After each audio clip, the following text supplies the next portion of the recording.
ലൂക്കോസിന്റെ സുവിശേഷം 24-29 വാക്യം.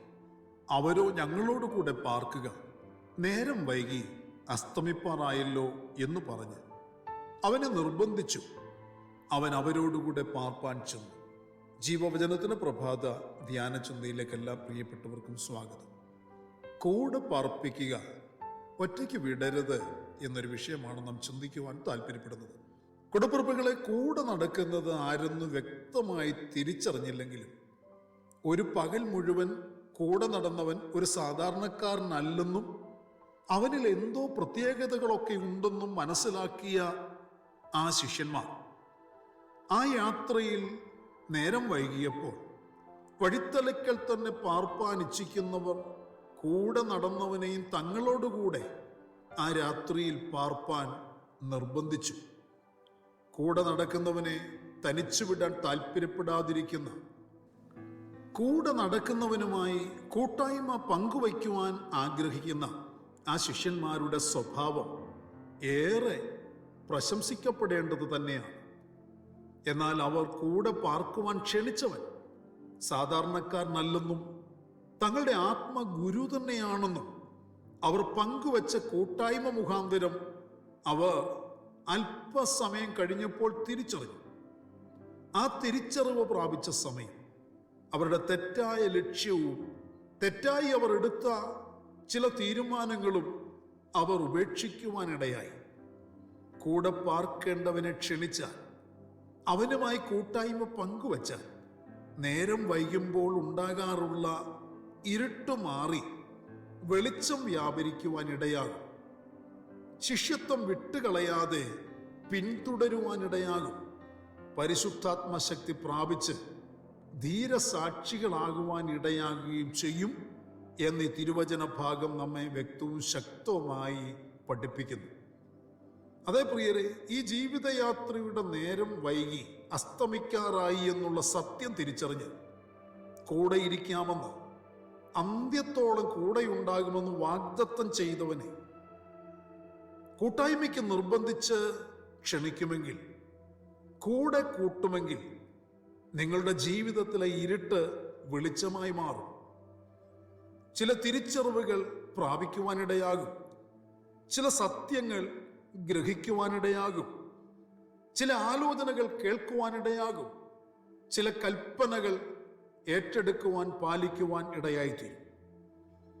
പ്രിയരെ, നിങ്ങളുടെ ഹൃദയത്തിലെ ഭയം എന്ന വികാരവും സംശയം എന്ന ആയുധവും നിരാശ എന്ന ആ മരവിപ്പും നിങ്ങളുടെ മുഖത്തെ വാട്ടവും ശരീരത്തിലെ ക്ഷീണവും എല്ലാം മാറി നിങ്ങളിൽ വെളിച്ചത്തിൻ്റെ അനുഭവങ്ങൾ അവനാൽ വ്യാപരിക്കുവാനിടയാകും. ഒരു ദൈവപൈതൽ എവിടെ പാർക്കുന്നു, ആരോടുകൂടി പാർക്കുന്നു, ആരുടെ നടുവിൽ പാർക്കുന്നു എന്നുള്ളത് ഏറെ പ്രാധാന്യമുള്ള വിഷയമാണ്.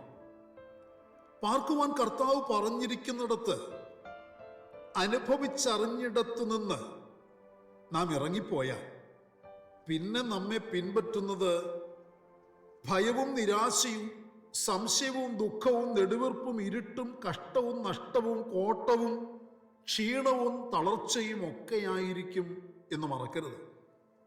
പാർക്കുവാൻ അനുവദിച്ചിടത്ത് അവിടെ നിന്ന് ദൈവമക്കൾ തങ്ങൾക്ക് ഇഷ്ടമുള്ളിടത്തേക്കോ, ദൈവപൈതലിന് പോയി പാർക്കുവാൻ അനുവാദമില്ലിടത്തേക്കോ, പണ്ട് ഉപേക്ഷിച്ച് വിട്ടുപോകുന്ന ആ പഴയ കൂടാരത്തിലേക്കോ ആ പാരമ്പര്യത്തിലേക്കോ പ്രിയരെ ഒരിക്കലും ഇറങ്ങിപ്പോകരുത്. പാർക്കുന്നിടത്ത്, പാർപ്പിച്ചിരിക്കുന്നിടത്ത് ഇടുക്കമാണെങ്കിലും ഞെരുക്കമാണെങ്കിലും ക്ഷാമമാണെങ്കിലും നിന്ദയാണെങ്കിലും അപമാനമാണെങ്കിലും ദുഷിയാണെങ്കിലും അതൊക്കെ താൽക്കാലികമാണ്. അതൊന്നും ജീവിതത്തിൽ നിലനിൽക്കുന്നതല്ല എന്ന് തിരിച്ചറിയുക. ആ അവസ്ഥ മാറിപ്പോകും, ആ അവസ്ഥകൾ മാറ്റപ്പെടും. ഇടുക്കം മാറി വിശാലത ലഭിക്കും. ക്ഷാമകാലം മാറി ക്ഷേമകാലം ഉളവാക്കപ്പെടും. നിന്ദകൾ മാറ്റി മാനിക്കപ്പെടുന്ന, ദുഃഖം മാറ്റി സന്തോഷം ഏകുന്ന, കൂടെ പാർക്കുന്ന കർത്താവുമായുള്ള ആ കൂട്ടായ്മയ്ക്കാകും. ക്ഷാമം കഠിനമെങ്കിലും മിസ്രയീമിലേക്ക് ഇറങ്ങിപ്പോകാതിരുന്നാൽ അത് കാണുന്നവൻ ഭോഷൻ എന്ന് നിന്ദിക്കുമെങ്കിലും ക്ഷാമവറുതി നേരിടുന്ന ദേശത്ത് 100 മേന് നൽകുവാൻ കഴിയുന്നവൻ അവങ്കൽ തന്നെ പ്രിയരെ ആശ്രയം വെച്ചിരിക്കുന്നതിനാൽ കൈവിടാതെ മാനിക്കുമെന്ന് ഇസഹാക്ക് നമുക്ക് സാക്ഷ്യം നൽകി തരികയാണ്. ക്ഷാമകാലത്ത് നേരിടുവാൻ നിൽക്കാതെ മോവാബിലേക്ക് ഇറങ്ങിപ്പോയ നവോമി തനിക്കുണ്ടായ നഷ്ടങ്ങളും കഷ്ടങ്ങളും ഓർത്ത് വിലപിക്കുന്നുണ്ട്. നവോമിക്ക് ആ മോവാബിലേക്ക് ഇറങ്ങിപ്പോകാൻ എളുപ്പമായിരുന്നു. എന്നാൽ ആ ഇറങ്ങിപ്പോക്കിൽ തനിക്കുണ്ടായ കഷ്ടവും നഷ്ടവും ഒരിക്കലും പ്രിയരെ നമ്മൾക്കാർക്കും ഉണ്ടാകരുത്. അപ്പത്തിൻ്റെ ഭവനമായ ബേത്ലഹേമിനെ അതിൻ്റെ ഉടയവൻ ഒരിക്കലും കൈവിടില്ല, അവിടെ അപ്പം വർദ്ധിക്കപ്പെടും എന്ന ഉപദേശം നൽകി തരുന്നുമുണ്ട്. ജീവിതത്തിലേക്ക് ഇരുട്ടിൻ്റെ അവകാശങ്ങൾ കയറി വരുന്നു എന്ന് കാണുമ്പോൾ കൂടെ പാർക്കുവാൻ ക്ഷണിക്കേണ്ടവനെ ക്ഷണിച്ച് അവനുമായുള്ള കൂട്ടായ്മ ശക്തമാക്കുക. അപ്പോൾ ഇരുട്ട് മാറി വെളിച്ചം ജീവിതത്തിൽ വ്യാപരിക്കുവാനിടയാകുകയും അവനാലുള്ള ധൈര്യം ഏറ്റെടുക്കുവാൻ പ്രേരിപ്പിക്കപ്പെടുകയും ചെയ്യും. കുടപ്പിറപ്പുകളെ, നാഥന്റെ സാന്നിധ്യം നഷ്ടമായി പോയാൽ ജീവിതത്തിൽ ഇരുട്ടായിരിക്കും, ഇരുട്ടിൻ്റെ ഫലങ്ങളായിരിക്കും ഉളവായി വരുന്നത് എന്ന് മറന്നു പോകരുത്. ജീവിതയാത്രയിൽ ഇരുട്ട് വ്യാപരിക്കുവാൻ ഒരിക്കലും ഇടയാകരുത്, അനുവദിച്ചു കൊടുക്കരുത്. ദൈവസാന്നിധ്യമാണ് ഒരു ദൈവപൈതലിന് ഏറ്റവും വലിയ അനുഗ്രഹം. ദൈവസാന്നിധ്യം ഇല്ലാത്തിടത്തേക്കുള്ള ജീവിതയാത്രയെ അവസാനിപ്പിക്കുക. എമ്മോസിലേക്കുള്ള പിന്മാറ്റ യാത്രയിൽ നിന്ന് മടങ്ങിപ്പോരുക, മടക്കി വരുത്തുക എന്ന ലക്ഷ്യത്തോടുകൂടി ഒരു വഴിയാത്രക്കാരനെ പോലെ കർത്താവ് പുറകെ നടക്കുന്നുണ്ട്. അവനെ കൂടെ പാർക്കുവാൻ നിർബന്ധിക്കുക. അവൻ വെളിച്ചമാകിയ അവൻ പാർക്കുന്നിടത്ത് ഇരുട്ടും ഇരുട്ടിൻ്റെ നിഷ്ഫല പ്രവൃത്തികളും നിൽക്കുകയില്ല. അവനെ ക്ഷണിച്ചാൽ, അവൻ്റെ കൂട്ടായ്മ സ്വീകരിച്ചാൽ കണ്ണ് തുറക്കപ്പെടുവാനിടയാകും. കണ്ണ് തുറക്കപ്പെട്ടാൽ നേടാനുള്ള സാക്ഷ്യത്തിലേക്ക് നടന്നു തുടങ്ങുവാൻ ഇടയാക്കി തീർക്കപ്പെടുകയും ചെയ്യും. അങ്ങനെ ഒരു അനുഭവം ഇന്ന് പകലിലും നമ്മുടെ ഓരോരുത്തരുടെയും ജീവിതത്തിൽ ഉളവാക്കുവാൻ കർത്താവ് ആഗ്രഹിക്കുന്നു. ആകയാൽ സമർപ്പിക്കുക, ഹൃദയത്തെ ഒരുക്കുക, കണ്ണുകളെ അടയ്ക്കുക, ഒരുമിച്ച് പ്രാർത്ഥിക്കുക. പരിശുദ്ധനായ ഞങ്ങളുടെ സ്വർഗീയ പിതാവേ, അനുഗ്രഹീതമായ നല്ല ദിവസത്തിനായി സ്തോത്രം. ഈ രാവിലെ സമയം ഞങ്ങളെ കേൾപ്പിച്ച ഈ നല്ല ആലോചനയ്ക്കായി, ചിന്തകൾക്കായി നന്ദിയോടെ സ്തോത്രം ചെയ്യുന്നു.